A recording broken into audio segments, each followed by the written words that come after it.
But that does mean that we do have some more right now to do. We're going back to transmitter. We're just going to do all this now because it's all short. Case! Exclamation mark. Danwa. So apparently, according to Densha, this is in the original silver case in 1999. The last case. The last one. And then this has been remastered for like PS4. Now I'm playing it on Switch and stuff like that. And stuff was added after this. But apparently in the original version of the game, this is the last case. Coffee shop sign.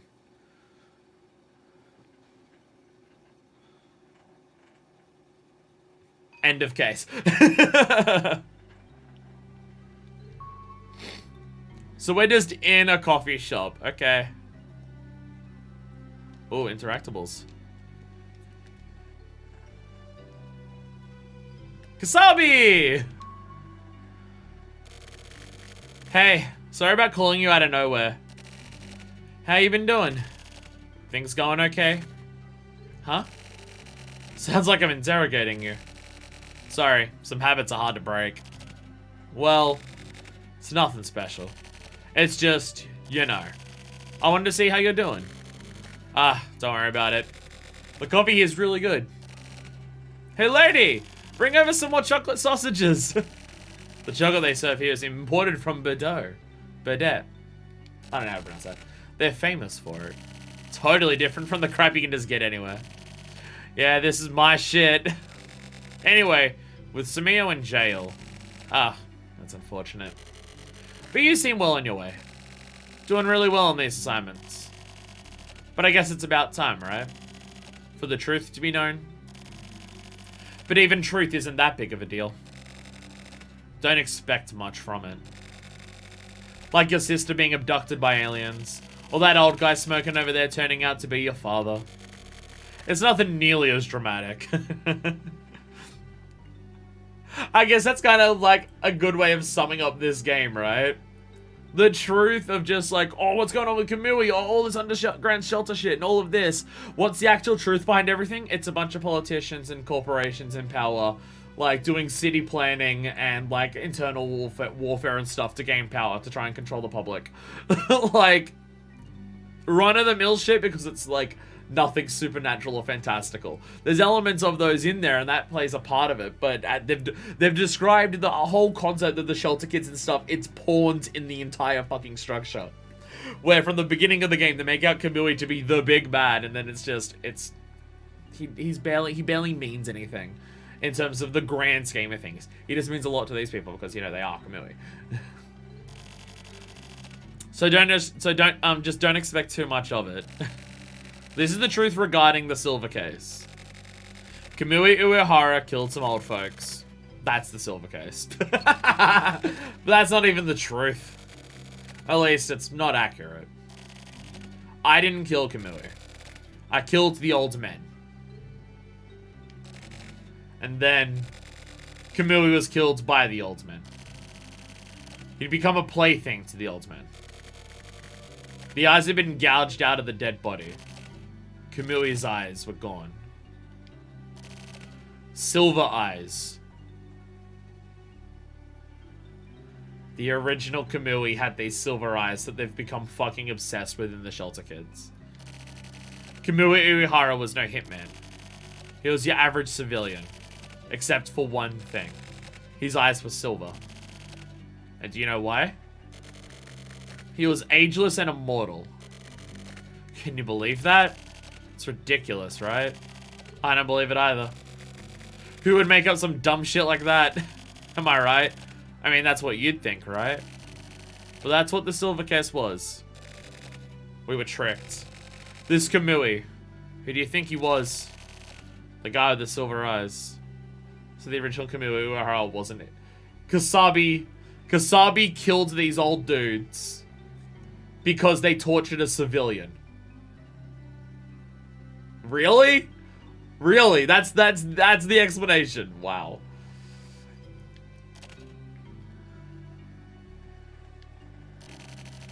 I watched those old men fight over Kamui's eyes right before my own. Bunch of old men brawling. It was hilarious.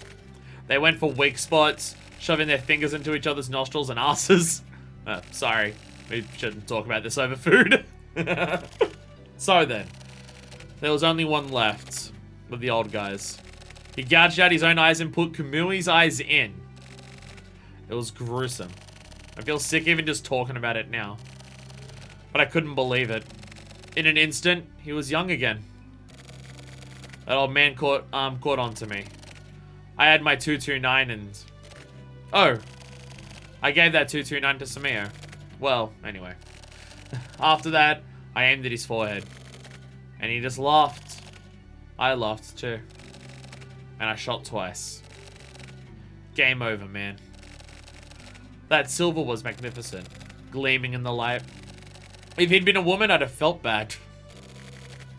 Those silver eyes. A certain man owns them now. Hey, Fire. Who do you see in front of you?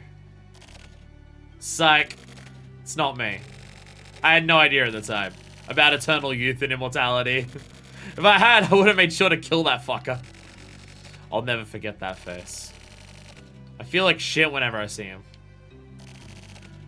It's Hachizuka. Not Chizuru.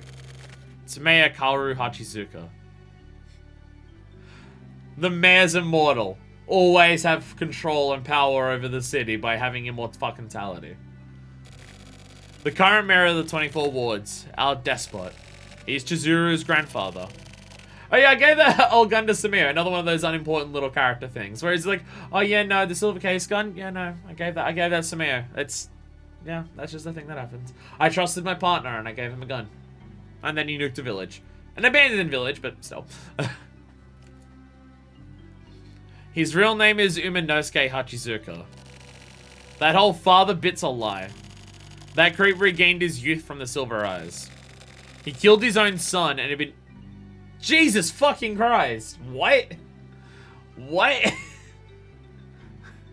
So to not let anyone catch on to him being immortal, he killed his own son and took his identity? It's fucked up. That fuckstick is pure evil. Oh, and get this. Chizuru and that reporter are siblings. What a waste. Chizuru and the reporter? Morishima? Siblings? As in they're both Ayame and Kamui, or like before all of that? You're using your own grandchildren like toys. Well, let's take our time and get rid of them. Wait. Is Morishima meant to be... Well, I'm confused. I'm confused again. This is when they say reporter, I can only think of Morishima. Let's take our time and get rid of him. It'll be a new age soon. Aren't we lucky? To be born in this age that we can witness such a wonderful moment. It's fucking awesome. And so, I have a favor to ask. It's important. It'll affect you from here on out. It's a very delicate problem. All truths are concealed here. Fire. Yeah, still talking to us.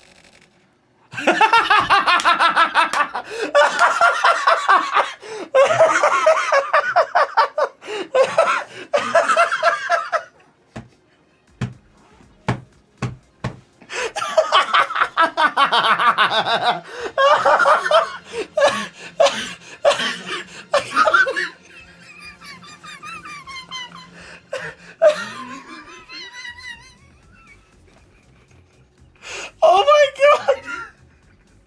Oh my god! Oh my fucking god! Oh my god!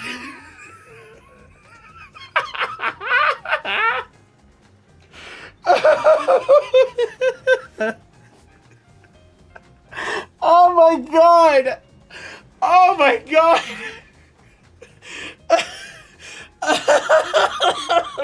Oh my god.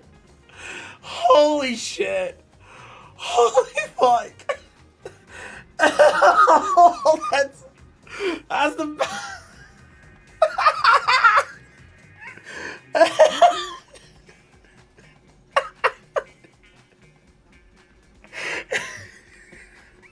Oh my god.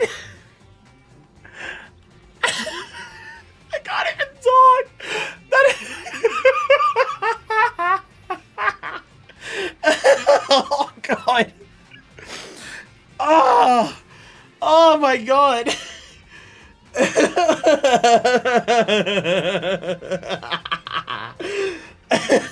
I, I can't even fucking talk. Oh my god. That...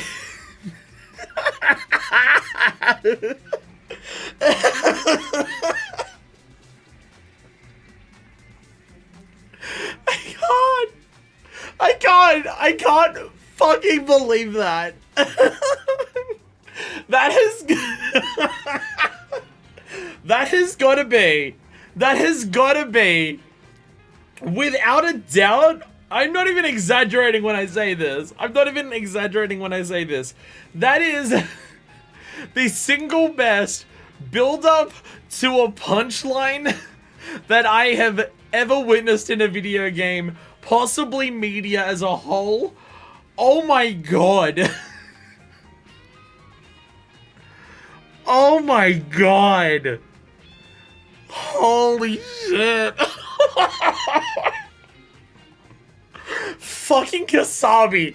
Motherfucking Kasabi. I swear to god. I swear to fucking god. Ah! The underground shelter chapter is forgiven. All is forgiven. I mean, my main issue with the underground shelter was just that it took too long. And, like, a lot of the messages I get were just, like, thematically building up just how torturous it was in those underground shelters. And, yeah, how long it takes to explore that is kind of also meant to get across the idea of how tedious and awful it would have been to be the kids there. But it definitely carried on too much. But, oh my god. Oh my god. Again, not even joking. My favorite punchline I've ever witnessed in a video game. It's not even close. Like that is like the spoilers for Yakuza 0 and Kiwami 2. Spoilers for both of those.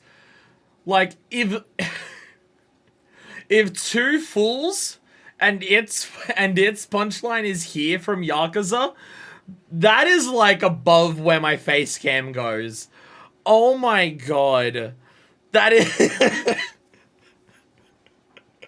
just the way he fucking carries on. Of just being like this big important detail. The mayor is evil. Here's all this truth and all this shit like that. And now I need your help with a very delicate and serious problem. I need all of my trust that I've gained with you over all of this.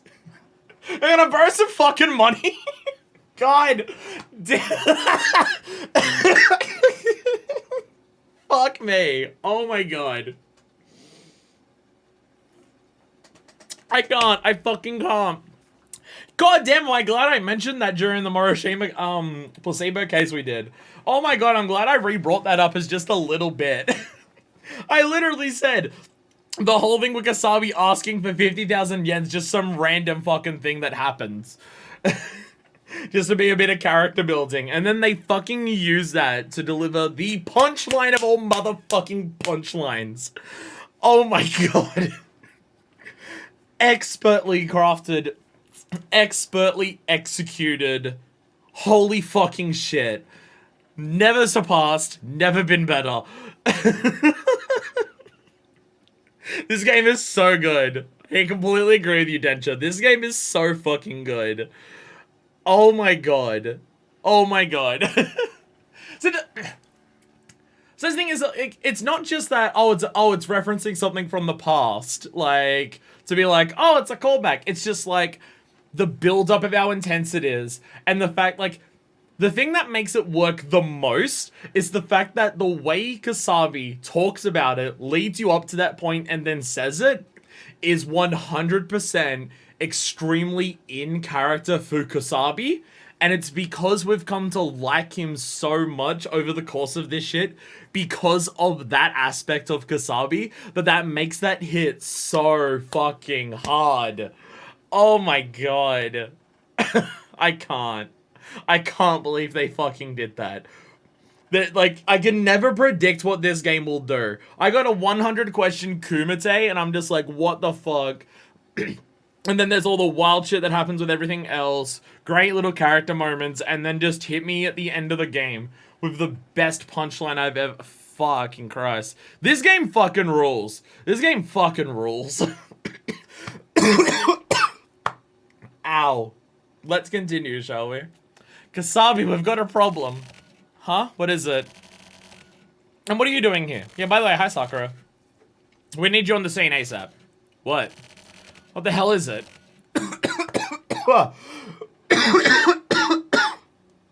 Oh my god. Hey, Kasaka's back. He didn't kill himself after chapter 3. Kasabi, it's Kamui. Kamui. Kamui's right here, retard. So what the fuck are you doing here? Sorry for not contacting you earlier. This isn't the time for apologies. Mei Hachizuka has been... Kamui again?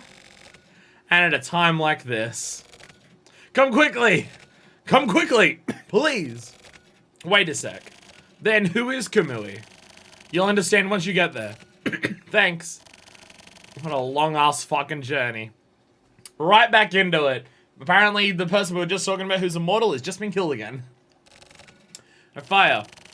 I'm sure we'll meet again. But, wait. If that's the case, who the fuck is Fire? To be continued, question mark? Fucking video game. Fucking video game. We're still not done. Remaster shit.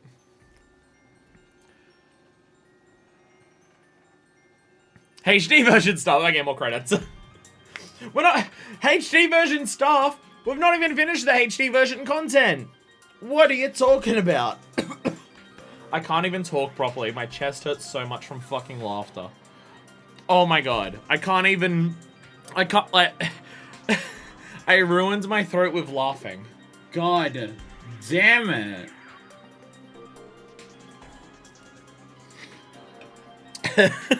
Can't.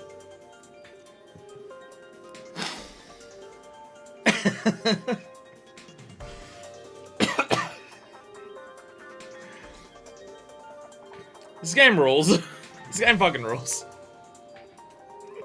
Again, like, I'm not gonna say it's a perfect game, and I am definitely not going to claim that everyone would enjoy this game. No, no, no, no, no, no, no, no. It is dense and verbose, weird to control, weird presentation. I will definitely not claim that this is a game for everyone. I think a lot of people would bounce hard off of this. Swery was specifically in the special thanks, along with, like, the Structoid and shit. Nice. Yeah, like, I'm not gonna claim that everyone would enjoy this game, but oh my god, if you're the type of person who can vibe with this, holy shit, are you gonna fuck with this game? Like, this is... Like, all of the presentation and storytelling and stuff is something I super vibe with. It's all stuff I'm really on board with. So, I enjoy all of that and stuff like that. But, oh my god. Can't even fucking talk. Yeah, like, I wouldn't say this is a game for everyone. But, if it is a game for you, I think it's going to be a game that you'd really like. And I don't think it's flawless, obviously. I still think that the underground shelter stuff took a bit too long.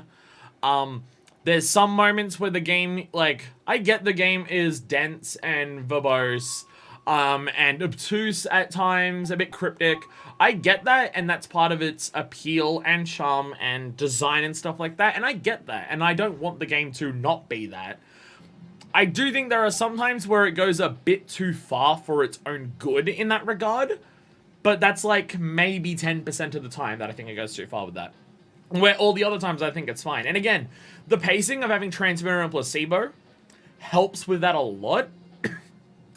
If the game was only Transmitter, no, it would be too much. If it was only Transmitter, it would be too obtuse for its own good. Because you'd never have a moment of understanding stuff. But being able to split between the two, like dramatic, action-paced, verbose and dense, to slower paced, routined, more deliberate in its explanation of stuff like that, really helps this game a lot. It helps a lot.